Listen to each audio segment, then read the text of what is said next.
কোচবিহারের দিনহাটায় বিজেপি নেত্রীর বাড়িতে হামলা এবং লুটের অভিযোগ তৃণমূলের বিরুদ্ধে। এক্স হ্যান্ডেলে এই নিয়ে পোস্ট করেছেন শুভেন্দু অধিকারী। বিজেপি সদস্যা জ্যোতিকা বর্মনের বাড়িতে হামলার অভিযোগ।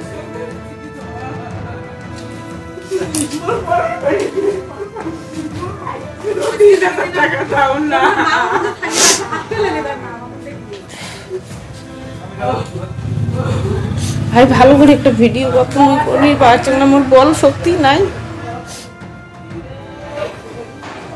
ভাইরাল সেই ভিডিও যেখানে দেখা যাচ্ছে বাড়ির ভেতরে একেবারে টচটচ চলেছে। আমাদের প্রতিনিধি শুভেন্দু ভট্টাচার্য এই মুহূর্তে রয়েছেন টেলিফোনে। শুভেন্দু, জ্যোতিকা বর্মনের বাড়িতে হামলার অভিযোগ, ঠিক কি অভিযোগ উঠছে এবং কাদের বিরুদ্ধে এই অভিযোগ? দেখো, বিজেপির নাজিরহাট 2 নম্বর গ্রাম পঞ্চায়েতের বিজেপির সদস্য জ্যোতিকা বর্মন, তার যেটা অভিযোগ, গতকাল রাত 11:30 নাগাদ জনা কয়েক তৃণমূল কংগ্রেসের স্থানীয় দুষ্কৃতী তারা বাড়িতে চড়াও হয়, বাড়ির গেট ভাঙচুর করে, তাকে অকথ্য ভাষায় গালিগালাজ করে এবং তারপরে ঘরে ঢুকে ঘরের সমস্ত জিনিসপত্র ভাঙচুর চালায় এবং সেখানে তার ভাইয়ের নতুন বিয়ে হয়েছে, সেই বিয়ের যে সোনা গয়নাপত্র সেগুলোও লুট করে, এমনটাই অভিযোগ করেছে কিন্তু ওই বিজেপি পঞ্চায়েত সদস্য। এবং ইতিমধ্যে কিন্তু ঘটনার পর থেকেই তিনি আতঙ্কে রয়েছেন, তবে এখনো পর্যন্ত তিনি থানায় অভিযোগ করতে যেতে পারেননি। এবং যেটা অভিযোগ উঠছে যে স্থানীয় কিছু তৃণমূলের নেতা তারাই কিন্তু এই হামলার ঘটনায় যুক্ত, যেহেতু তিনি একমাত্র বিজেপি পঞ্চায়েত সদস্যের এই এলাকায়, এই হামলা বলে তার দাবি। যদিও এই নিয়ে কিন্তু উদয়ন গুহর দাবি, দিনহাটার বিধায়কের দাবি করেছেন যে কি ঘটনা হয়েছেন তিনি কিছুই জানেন না, যদি পুলিশ আছে পুলিশ ব্যবস্থা নেবে। তবে সব মিলিয়ে কিন্তু নতুন করে রাজনৈতিক উত্তেজনা তৈরি হয়েছে দিনহাটায়। ধন্যবাদ। কালকে রাত্রি 11:30 নাগাদ আমার বাড়িতে হামলা করে টিএমসির দুষ্কৃতীরা। প্রথমে আইসে বলে বিজেপি মাগি ঘর থেকে বাইর হ, তোকে দেখি তুই বিজেপি করিস। আমি তখন ঘরের মধ্যে চুপচাপ ছিলাম। থাকার পরে ওরা দরজা ঝাপঠাপ কাটিয়ে ভিতরে ঢুকে আমার ঘরের একদম লকার ঠকারে সোনা বানা যা ছিল, টাকা সোনা ছিল, চেন ছিল, ভাইয়ের বিয়ে হয়েছে নতুন, 3টে ছিল চেন, একটা হচ্ছে ভাইয়ের আর 2টা ভাইয়ের বউয়ের মধ্যে আমরা একটা আশীর্বাদে দিছি ওইটা, আর ওর বাপের বাড়ি থেকে দিছে একটা, এই তো 3টা। আর কানের আছে 3 জোড়া, হাতের আছে, আর টাকা ছিল 50,000। সবকিছু ওরা লুটপাট করে নিয়ে গেছে। দেশ জুড়ে রাম নাম, রামগান, রামায়ণ পাঠ। রামনবমী উপলক্ষে সেজে উঠেছে অযোধ্যা।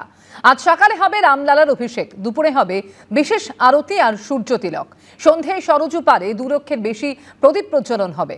রামপথে ড্রোনের মাধ্যমে ছড়ানো হবে সরযূর জল।